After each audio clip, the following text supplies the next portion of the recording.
সকাল 10টায় হাসপাতাল থেকে বের হয়ে শ্যামলীর রাস্তা অবরোধ করেন পঙ্গু হাসপাতাল ও চক্ষু বিজ্ঞান ইনস্টিটিউটে ভর্তি জুলাই গণ অভ্যুত্থানে আহতরা।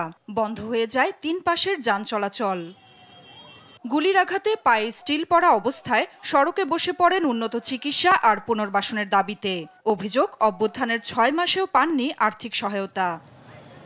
উন্নত চিকিৎসার নামে সময়ক্ষেপণের কারণে অনেকেই আর স্বাভাবিক জীবনে ফিরতে পারবে না বলে অভিযোগ তাদের। পুনর্বাসনের জন্য আমরা রাস্তা ব্লক করেছি, সেই জন্য সরকার জানি করে সবাইকে দেখতে আসে, এই কাজগুলো জানি করে।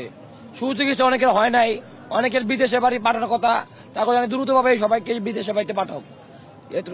আজকে 6 মাস পার হয়ে গেল, 7 মাস চলতেছে, কেন আমরা রাস্তায় নামতে হবে? আমাদের 6 ইঞ্চি হার নাই, আমাদের বড় বড় কথা হয়, উন্নত চিকিৎসা দেয়, বাইরে পাঠানো হয়, কিছুই করে না এগুলো আমাদের। এখনো আমাদের পুনর্বাসন চাই, আমরা ট্রিটমেন্ট চাই। আমরা জুলাই অভ্যুত্থানের মধ্য দিয়ে সরকার আসলেও তাদের কোনো স্বীকৃতি দেয়নি সরকার। তাই জুলাই অভ্যুত্থানে আহত ও নিহতদের রাষ্ট্রীয়ভাবে বিশেষ স্বীকৃতির মাধ্যমে আইনি সুরক্ষার দাবি জানান আন্দোলনরতরা। আমাদের যেই সকল সম্মাননা, আমাদের সুচিকিৎসা, আমাদের স্বাস্থ্য কার্ড, আমাদের পুনর্বাসন এবং এই পুনর্বাসন এবং ক্যাটাগরি, যে ক্যাটাগরিটা করা হয়েছে এটা অত্যন্ত হাস্যকর।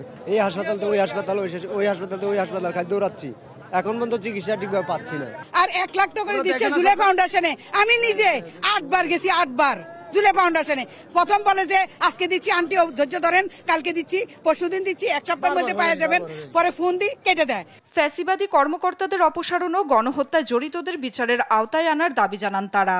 দাবি মানতে সোমবার দুপুর 12টা পর্যন্ত সময় বেঁধে দেন আন্দোলনরত আহতরা। নাফিয়া ফারজানা, দেশ টিভি, ঢাকা।